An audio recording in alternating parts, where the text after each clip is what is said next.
Jean 17, celui qui a trouvé peut lire.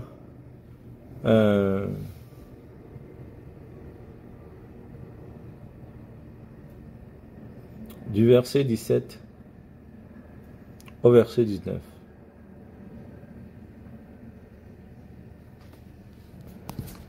Jean chapitre 17, verset 17 au verset 19.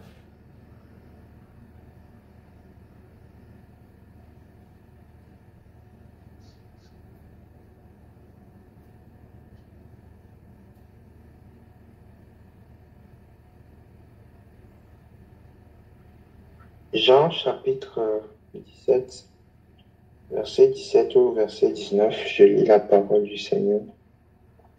Sanctifie-les par ta vérité. Ta parole est la vérité. Comme tu m'as envoyé dans le monde, je les ai aussi envoyés dans le monde.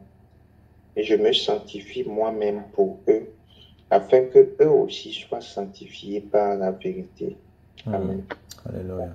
Amen. Je veux qu'on lise aussi, tu peux lire aussi le verset 12. Verset 12. Lorsque j'étais avec eux dans le monde, je les gardais en ton nom.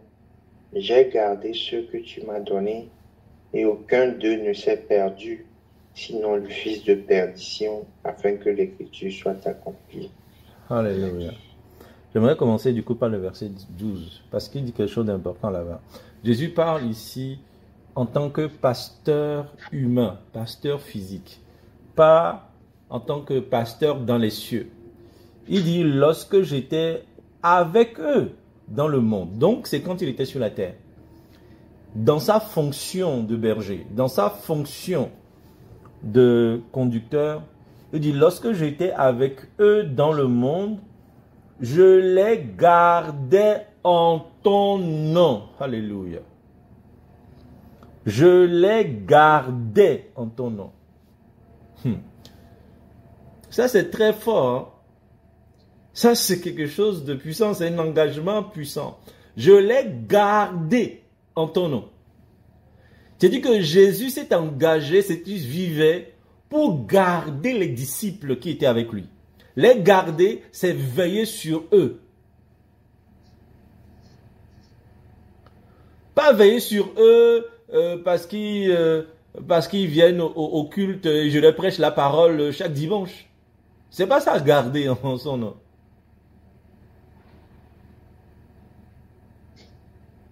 C'est pas parce que vous prêchez la parole à quelqu'un tous les dimanches que ça veut dire que vous gardez cette personne-là au nom de Jésus. Au nom du Père. C'est bien. C'est un engagement qui va au-delà de la chose. Et on va le lire tout à l'heure. Il dit, lorsque j'étais avec eux dans le monde, je les gardais en ton nom. J'ai gardé ce que tu m'as donné et aucun d'eux ne s'est perdu. Sinon, le fils de la perdition a fait que le Christ s'accomplisse. Il dit, donc, garder a pour objectif que aucun des chrétiens, aucun des disciples, aucun de ceux qui m'écoutent ne se perdent. C'est-à-dire que tous ceux que Dieu m'a envoyés pour que je leur enseigne la parole, pour que je leur prêche, pour que je leur montre le chemin, je dois faire en sorte qu'aucun d'eux ne se perde. Et ça, c'est l'évangile. Mais nous avons transformé cet évangile-là à un autre message égoïste qui est rentré dans la tête de l'Église et qui fait que n'importe qui veut servir sous la base de ce slogan en disant le salut est personnel et donc chacun fait ce qu'il veut. Moi je vous prêche la parole, mais vous savez que le salut est personnel. Parce que moi je ne veux pas prendre plus de fardeau que ça, je ne veux pas porter plus de fardeau que ça pour vous en fait. Je vous ai prêché la parole, c'est vous qui vous faites ce que vous voulez. Et moi, je ne vais pas aller chercher, je ne vais pas chercher à vous garder, je ne vais pas chercher à prendre un fardeau pour vous, je ne vais pas chercher à jeûner pour vous, je ne vais pas chercher à prier pour vous chez moi, je ne vais pas chercher à prendre des temps pour vous écouter, pour chercher à vous aider à grandir. Je m'en fous, le salut est personnel, moi j'ai fait ma part, je vous ai prêché la parole. Ce n'était pas comme ça que Jésus agissait. Nous devons comprendre, si nous voulons rentrer dans le service, nous devons comprendre les exigences du service.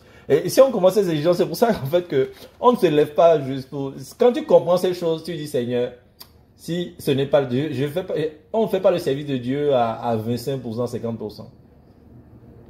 Moi aujourd'hui, en fait, là où je suis pas en train de faire le service de Dieu. Parce que Dieu sait, quand je suis dans le service, là, je suis à 300% dans le service. Je ne fais pas le service de Dieu à moitié, en fait. Si je me lève pour dire, je veux maintenant faire, je veux paître le peuple de Dieu, je veux être, rentrer dans ma fonction de berger, c'est à 300%. Et c'est pour ça que si tu ne peux pas te lever n'importe comment pour faire ça, parce que l'énergie que ça demande de toi, c'est pas une petite énergie.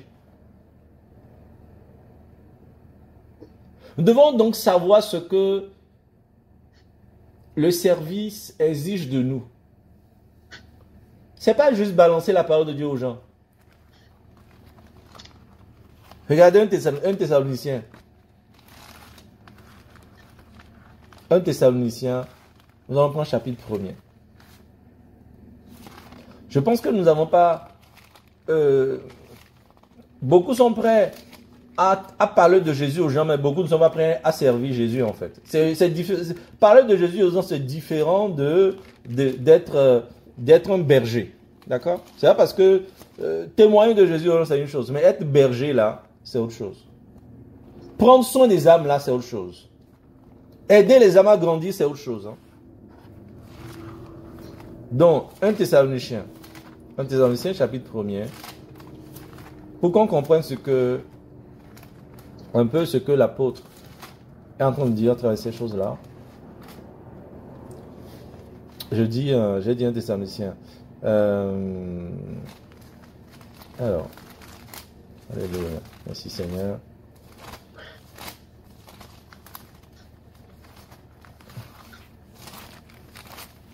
Alléluia, alléluia, alléluia, alléluia. On va prendre le verset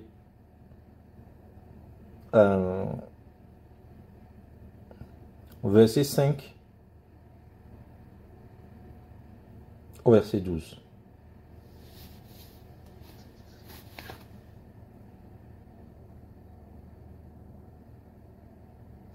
Un Thessaloniciens chapitre 2, verset 5 au verset 12.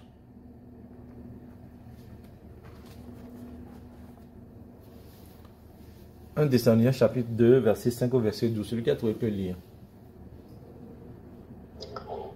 Un Thessaloniciens chapitre 2, verset 5.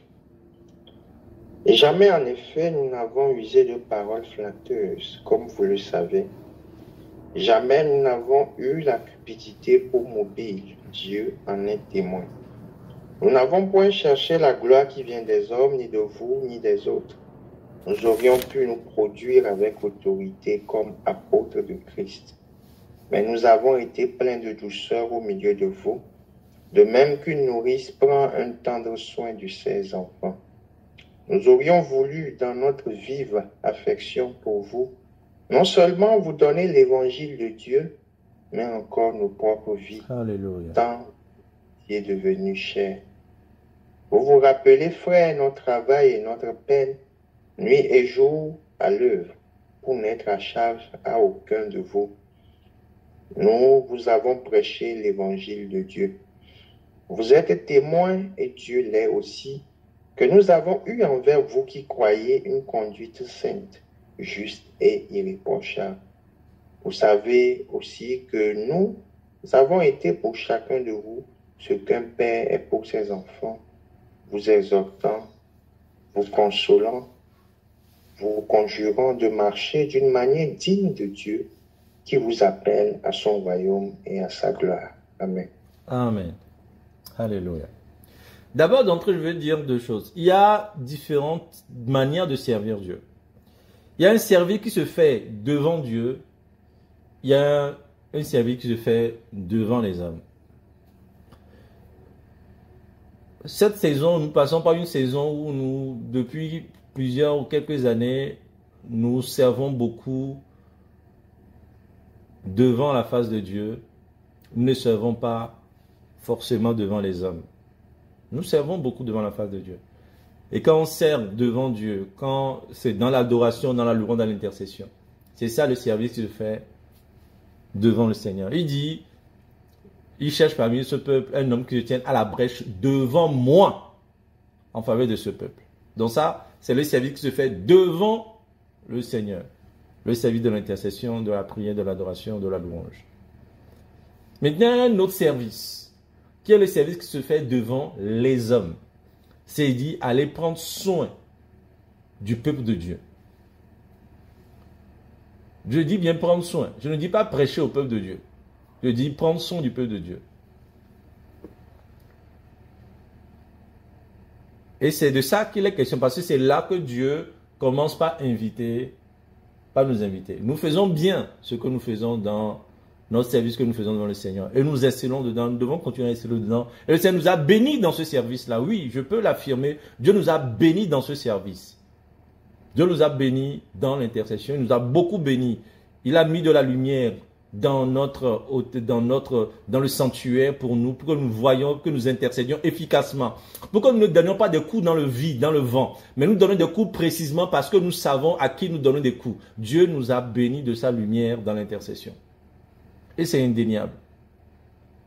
Maintenant, il y a une autre compétence que Dieu commence par rechercher au milieu de nous.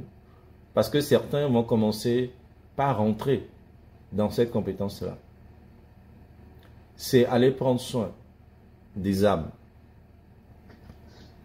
Et ici, l'apôtre Paul, dans ce qu'on a lu tout à l'heure, Jésus parlait de « je les ai gardés ». J'ai voulu qu'on vienne ici pour qu'on comprenne toute la portée de « je les ai gardés » en fait. Je les ai gardés en ton nom afin qu'aucun ne se perde. Regardez ce que l'apôtre dit. Il y a beaucoup de choses dans ce texte qu'on vient de lire, mais je vais, parce que si tu veux tout commenter, on va pas finir. Je vais juste rester à ce qui m'intéresse, qui fait le lien avec le texte de Jean qu'on a lu. Il dit de même, verset 7, de même qu'une nourrice prend un tendre soin de ses enfants. Vous vous rendez compte que nourrice également, la fonction de nourrice est proche de la fonction de sage-femme, dont le Seigneur parlait aux sœurs. Il dit de même qu'une nourrice prend un tendre soin de ses enfants. Ça veut aussi dire que quand le Seigneur parle de sage-femme, il ne parle pas que des femmes aussi. Parce que les sages-femmes, c'est pas que les sages-femmes dans l'esprit ne sont pas que des femmes. Il y a des hommes aussi qui sont des sages-femmes. L'apôtre, c'est que ici, l'apôtre dit, il parle de sa mission en tant que nourrice. Donc, de même qu'une nourrice prend tant soin de ses enfants, nous aurions voulu, dans notre vive affection pour vous, non seulement vous donner l'évangile de Dieu. Il dit non seulement. Ce n'est pas seulement l'évangile que nous voulons vous prêcher. Ce n'est pas seulement la parole de Dieu que nous voulons vous balancer. Ce n'est pas seulement une prédication que nous voulons vous donner. Mais il dit bien plus.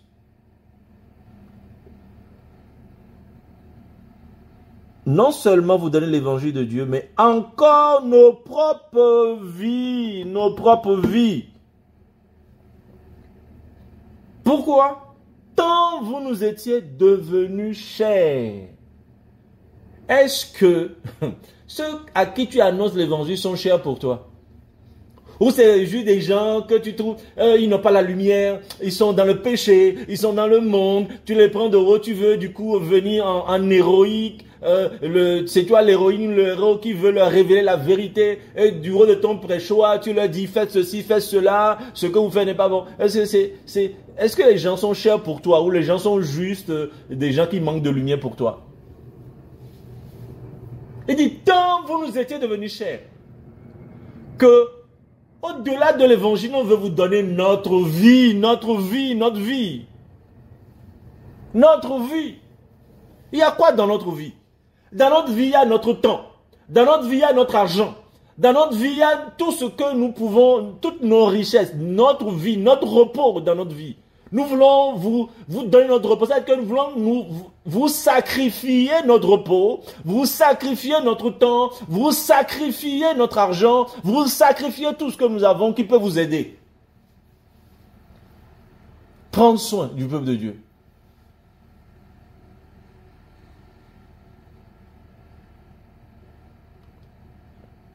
Pourquoi beaucoup sont prêts à dire qu'ils sont aujourd'hui bergers, qu'ils font une assemblée, qu'ils conduisent des gens, qu'ils sont aujourd'hui... Parce qu'ils n'ont pas compris qu'en fait, le but, c'est pas de donner juste l'évangile, c'est de donner ta vie. Yakobe Belia, Soba Kalia, Alléluia. Mosa Belia. Ta vie. Nous gardons nos vies en arrière, et puis nous voulons aller juste prêcher la parole aux gens. Qui t'a dit que c'est ta parole qu'ils veulent? C'est ta vie qu'ils ont besoin. Et si tu n'es pas prêt à leur donner ta vie, reste chez toi. Jésus est venu non pas pour leur donner l'évangile, il est venu pour leur donner leur vie, sa vie. Jésus a donné sa vie. Ce n'est pas une prédication qu'il leur a donnée. Il leur a prêché pendant 3 ans et demi et ensuite il a donné sa vie. Alors tu veux servir Jésus sans donner ta vie? Tu veux prendre soin du peuple de Dieu sans donner sa vie? Ta vie?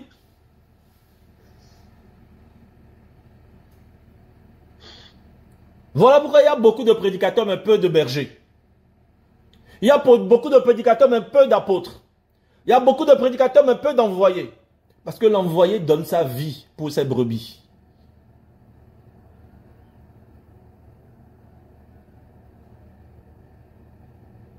Je veux qu'on soit conscient de ce que veut dire en fait prendre soin des âmes. Je veux qu'on en soit conscient. Pas pour nous refouler, pas pour nous dissuader, mais pour qu'on en mesure, pour qu'on ait la bonne mesure de la chose. Et qu'on ne soit pas dans la négligence en faisant ce travail pour le Seigneur. Voilà pourquoi Dieu dit qu'il cherche des compétences. Nous ne devons pas être négligents. Nous ne pouvons pas faire le service de Dieu avec négligence. Les gens devons avoir un cœur dans lequel les gens sont très chers pour nous. Il dit, vous êtes devenus chers. Vous nous étiez devenus chers. C'est important, devenus. Parce qu'avant, je ne vous connaissais pas. Avant, vous n'aviez pas cette place-là. Mais quand j'ai commencé à vous apporter la parole de Dieu, vous êtes devenus chers pour moi. Quand Dieu vous a amené vers moi, vous êtes devenus chers pour moi. De la même manière qu'on prend, et comme dit qu'une nourrice prend tant soin de ses enfants. Donc, vous avez le même prix que mes enfants.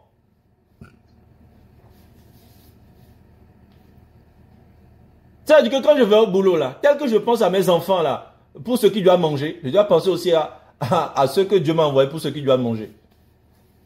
Quand je pense à l'avenir de mes enfants là, je dois penser aussi à l'avenir de ceux que Dieu m'a envoyés. Est-ce que vous voyez?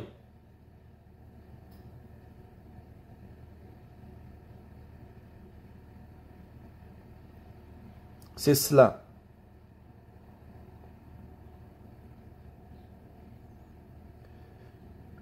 Et quand on a compris cette chose, vous voyez la conséquence au verset 9.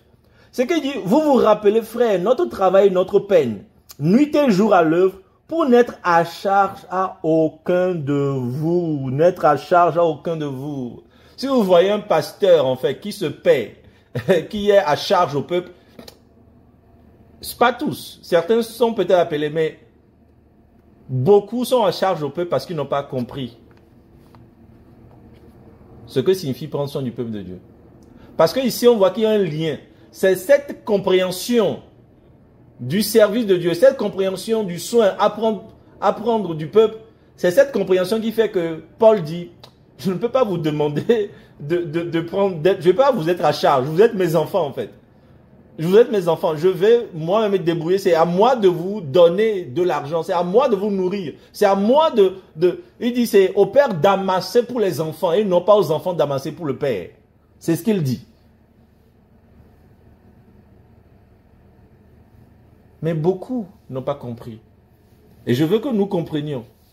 C'est à nous de nourrir ceux à qui nous apportons l'évangile. C'est à nous de soutenir. C'est à nous d'aider les plus faibles. Et s'il arrive que certains riches parmi ceux que nous soutenons nous bénissent, nous devons même rediriger cette bénédiction-là vers les plus démunis à côté. Oui, parce que les hommes chercheront à nous bénir. Au lieu de bénir leurs frères qui sont plus misérables, ils vont chercher à nous bénir parce qu'en réalité, ils sont égoïstes. Ils attendent qu'en nous bénissant, ils auront une meilleure bénédiction. Ils pensent qu'en bénissant le pauvre, ils ne seront pas bénis. Mais en bénissant les serviteurs de Dieu, ils seront bénis. Vous voyez la mentalité égoïste qui est rentrée dans les dons? On fait des offrandes parce qu'on attend une bénédiction en retour. On ne veut pas bénir le pauvre, on ne veut pas bénir le misérable, on ne veut pas bénir celui qui est dans le besoin. On veut bénir celui qui est déjà riche, celui dont Dieu prend déjà soin.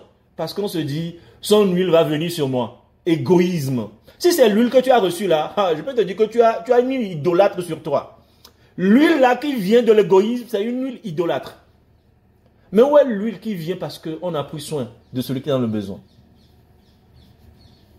Quand on donnait les dons dans l'église primitive, la Bible dit que on les répartissait selon les besoins de chacun. C'est selon les besoins, Si les gens sont, c'est à ceux qui en ont besoin qu'on donne les dons. C'est pas à ceux qui en ont déjà beaucoup. Mais nous avons saboté, mélangé les choses. Nous devons être réveillés sur ces choses. Et bien les noter, bien les garder dans nos cœurs. Parce que nous voyons beaucoup de choses dehors, nous voulons ressembler à ce que nous voyons dehors. Écoutons bien les choses qu'on se dit ici. Nous regardons tellement de choses dehors. Et des personnes bien élevées dans l'église aujourd'hui disent des choses et nous pensons que c'est ça qu'il faut ressembler. Et c'est la Bible qu'il faut ressembler.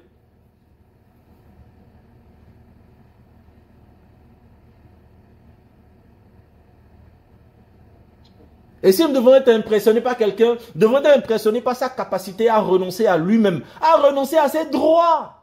C'est ça qui fait que quelqu'un est mature en Jésus. Celui qui est mature en Jésus, c'est quelqu'un qui renonce à ses droits. Il a des droits de prédicateur, il a des droits d'apôtre, il a des droits, la Bible dit celui, tu n'en mesureras pas le bœuf qui fout le grain.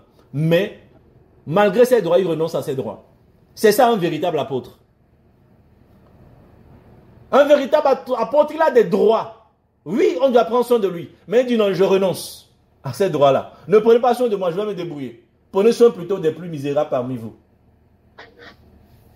Prenez soin de ceux qui n'ont rien à manger. Prenez soin de ceux qui ont besoin de découvrir l'amour de Dieu. Prenez soin de ceux qui sont en train de galérer. Ils se demandent si Dieu peut se souvenir de leurs besoins. Prenez soin d'eux. Moi, j'ai déjà connu l'amour de Dieu. Dieu prend soin de moi. Merci pour vos soutiens. Mais prenez soin des plus pauvres. C'est ça la réaction d'un vrai apôtre. C'est ça la réaction d'un apôtre.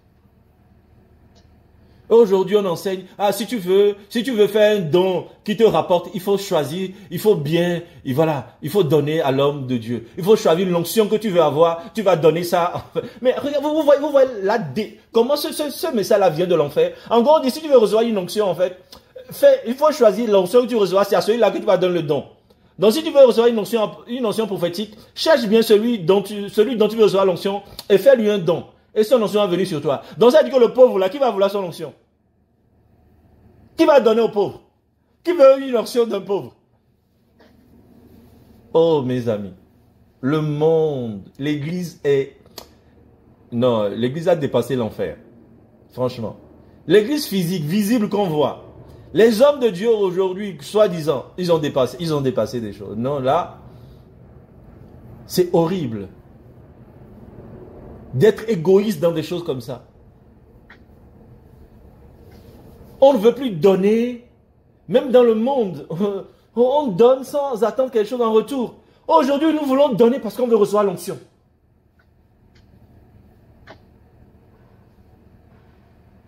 Donne au prophète et Dieu te bénira. Donne au prophète et il priera pour toi et des portes vont s'ouvrir. À quel moment le pauvre priera pour toi et les portes vont s'ouvrir?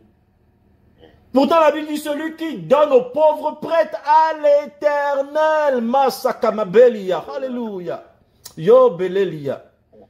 Celui qui donne aux pauvres, il prête à l'éternel. Il n'attend pas que le pauvre lui bénisse en retour. Il n'attend pas que le pauvre prie pour lui. On dit si tu donnes aux pauvres, tu prêtes à l'éternel. Yakalemabo sabebebelia. Oh mes amis. Nous sommes trompés de ce que c'est que le ministère. Nous sommes trompés des voies, des moyens de faire de Dieu. Comment Dieu bénit-il? Comment Dieu donne-t-il l'onction? Pensez que l'onction s'achète? Parce qu'on fait un don à un grand homme, on aura son onction. Et c'est ainsi qu'on oublie le misérable. On lui dit, va donner. Même le peu que tu as, donne. Fais comme la veuve de Sarepta. Ou fais comme ceci, fais comme cela. Donne. Aie la foi. Aie la foi. Donne. Parce que le peuple n'est pas devenu cher pour nous. C'est pour ça en fait. C'est pour ça que l'apôtre dit, vous êtes devenu si cher pour nous en fait. Si le peuple n'est pas cher pour toi, c'est comme ça que tu vas violer le peuple. C'est un viol spirituel. Tu vas violer le peuple.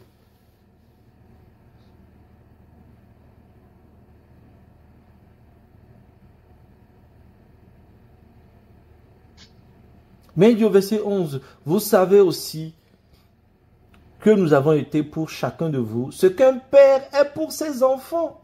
Vous exhortant, vous consolant, vous conjurant de marcher d'une manière digne de Dieu qui vous appelle à son royaume et à sa gloire. C'est ça un père. Est-ce que les gens qui font ça, est-ce qu'ils dépouillent sur leurs propres enfants comme ça?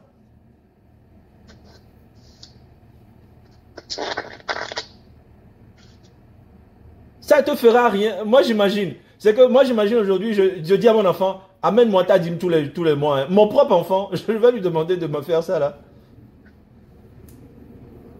Mais c'est moi qui lui donne. Je vais dire, souviens-toi des pauvres en fait. Souviens-toi des plus misérables, fils. C'est l'enseignement que je lui transmets. Dans ce que je te donne, pense à la part de la veuve. Pense à la part des plus pauvres de ton école. Pense à la part des plus pauvres de là où tu vas. Pense à tes neveux qui n'en ont pas. Pense à tes nièces qui n'en ont pas. Pense à tes cousins qui n'en ont pas. Pense à tes cousins qui n'en ont pas. C'est comme ça que nous entraînons nos enfants dès le bas âge. Pense à ceux-là qui n'en ont pas.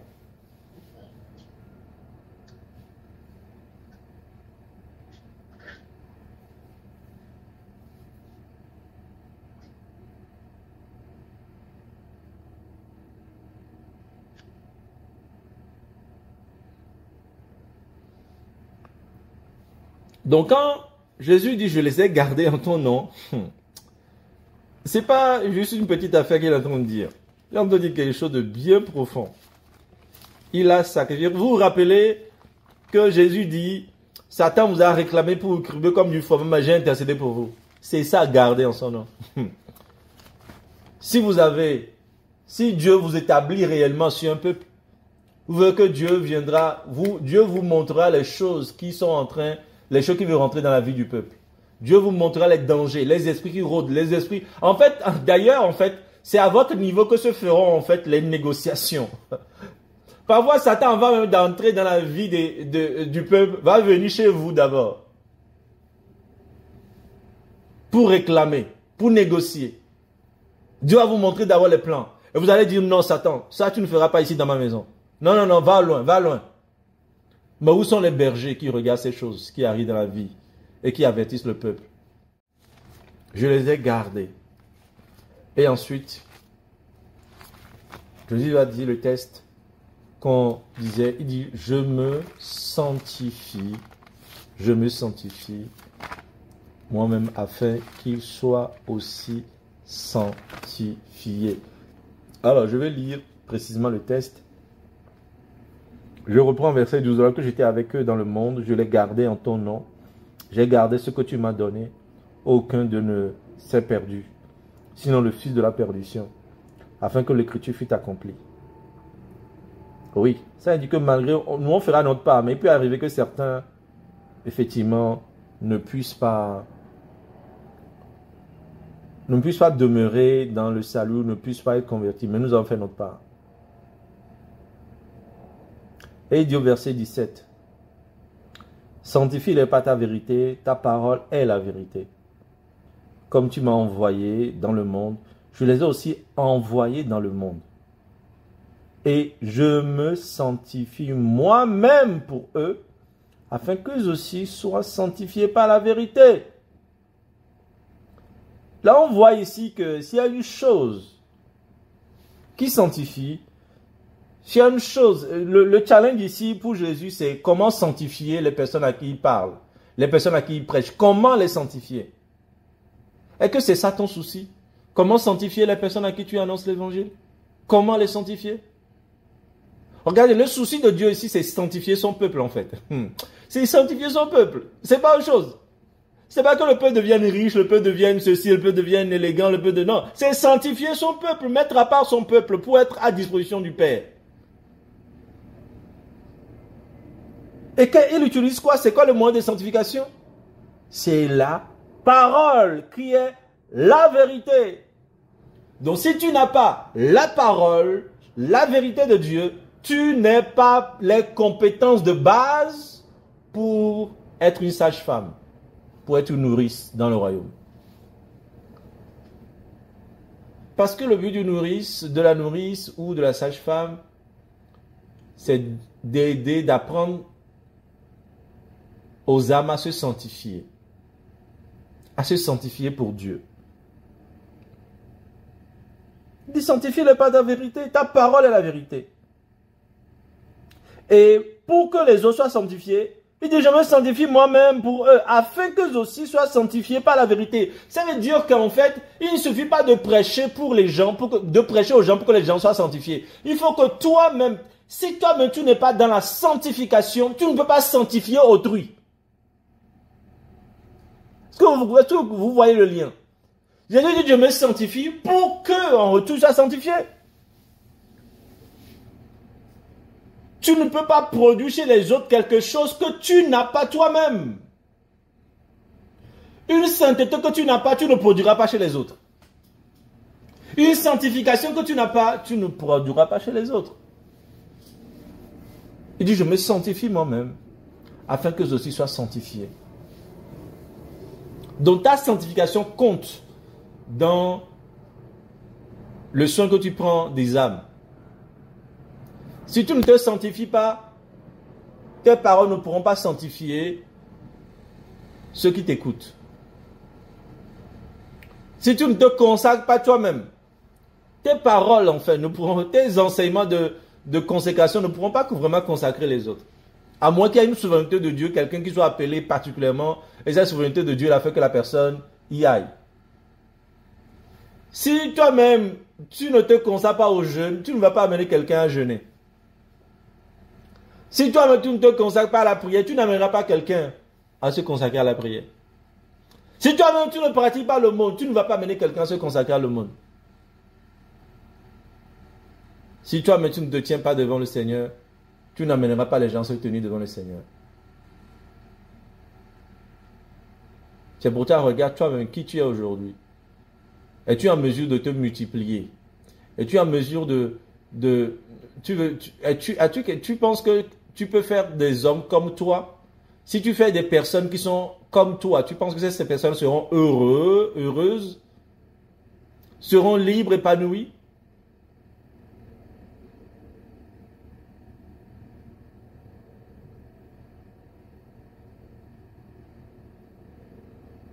Donc il faut que tu travailles, il faut que tu te sanctifies. Si tu te sanctifies, ta sanctification influencera la sanctification de ceux qui t'écoutent.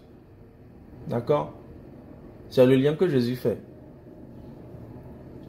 Il y a un lien entre sa sanctification et la sanctification de ceux qui l'écoutent. Parce que quand tu te sanctifies toi-même, tu recevras la vérité, tu écouteras la vérité. Et donc tu transmettras cette vérité à ceux qui t'écoutent. Vous voyez? Tu transmettras cette vérité-là. Mais si toi, tu ne te sanctifies pas, tu vas sanctifier les autres avec quoi? Avec tes opinions. Parce que toi, mais tu ne médites pas, tu n'es pas dans la parole. Alors tu vas remplacer la parole de Dieu par tes opinions. Alors qu'il dit, c'est ta vérité, ta parole, la vérité qui les sanctifie. Il dit, il faut qu'ils soient sanctifiés par la vérité, pas par mes opinions, pas par mes traditions, pas par mes propres liens. Toi, mais tu es lié, tu sanctifies les autres par tes liens. Vous voyez pourquoi aussi c'est important de savoir au juste de qui recevons-nous en fait les paroles qui nous sanctifient. C'est quoi le prédicateur que nous écoutons? Le prédicateur là lui-même, il est sanctifié, vous recevez ses propres... Parce que ce qu'il a, la liberté qu'il a, c'est cette liberté qu'il vous transmettra. S'il a une connaissance qui est séduite, il vous transmettra aussi cette connaissance séduite là. Vous serez à l'image de la parole que vous recevez en fait. Est-ce une parole de liberté? Est-ce une parole de justice? Est-ce une parole égoïste, une parole orgueilleuse?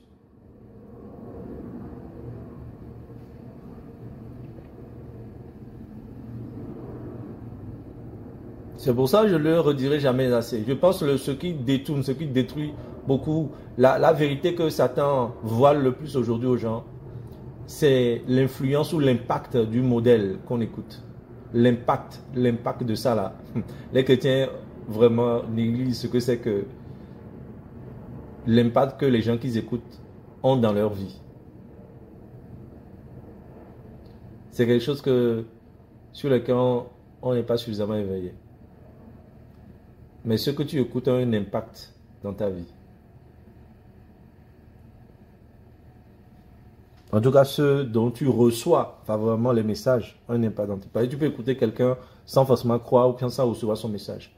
Mais ceux qui proclament des messages auxquels tu crois, ces personnes ont un impact dans ta vie, consciemment ou inconsciemment.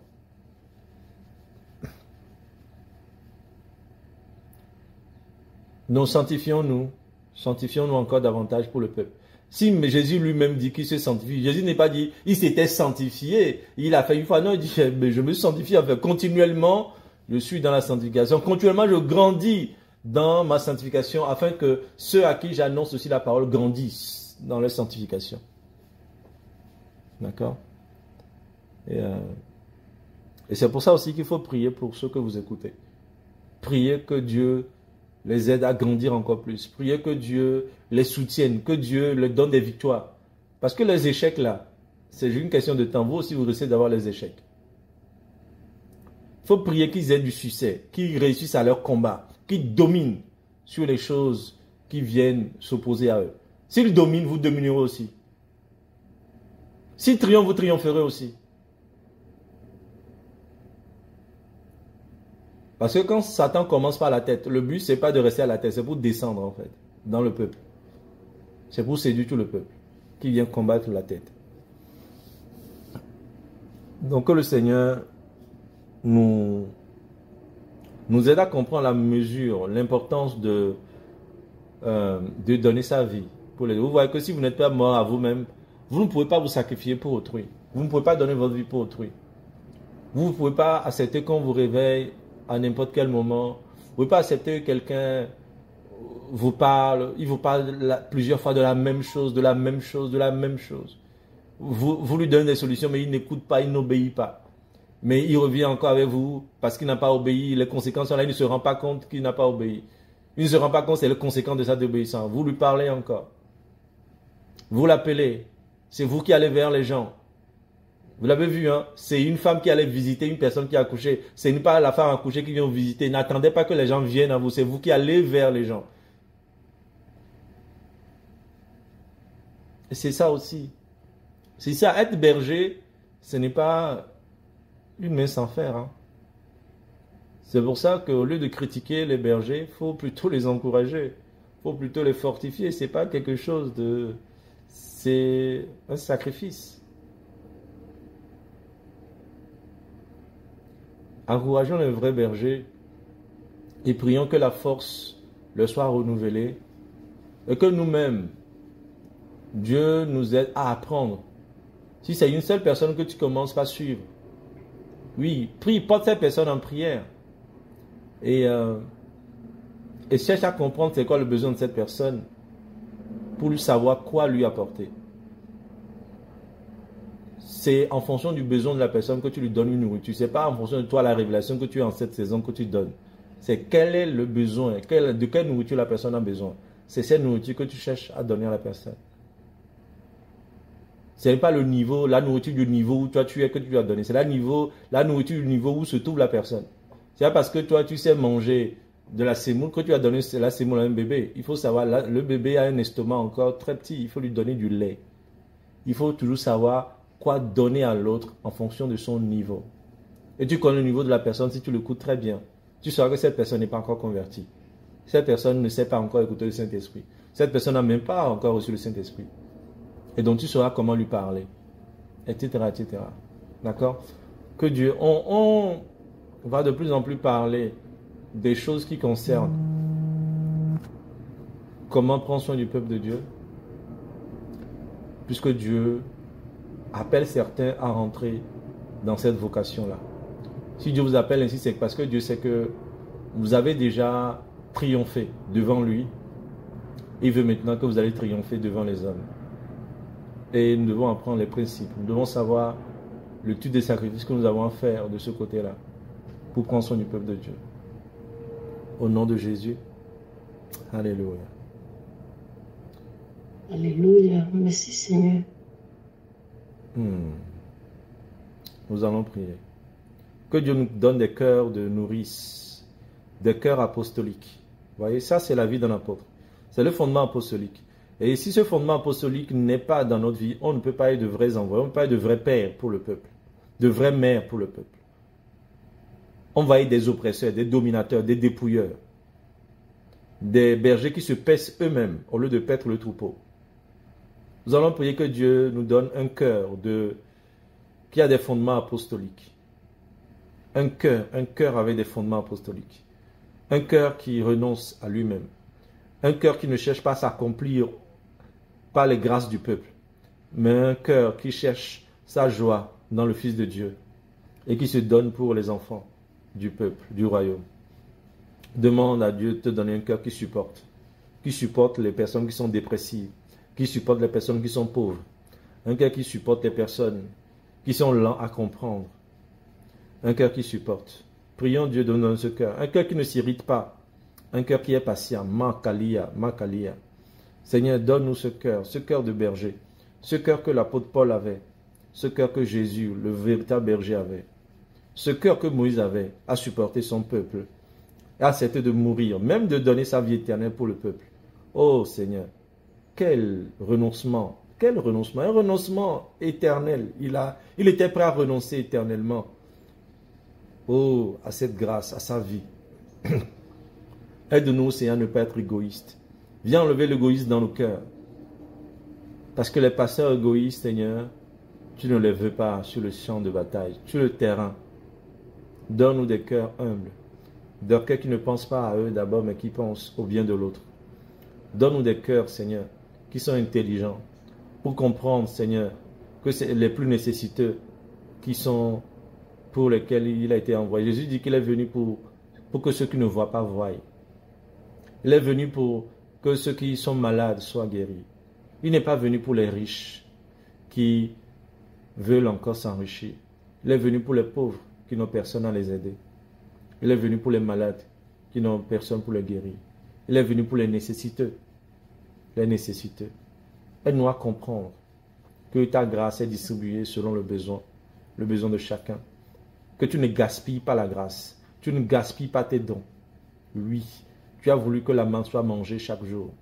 Seigneur, tu n'es pas dans le gaspillage. Tu donnes à chacun selon son besoin du jour. Oh Jésus, aide-nous à comprendre ces principes, à comprendre, Seigneur, ces fonctionnements de ton esprit. Merci pour ta grâce.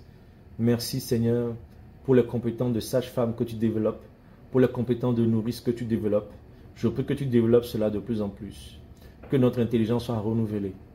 Quant au service, quant au don de soi pour le corps de Christ. Merci pour ta vérité. Sanctifie nous-mêmes par ta vérité, afin que ceux qui nous écoutent soient aussi sanctifiés par la vérité.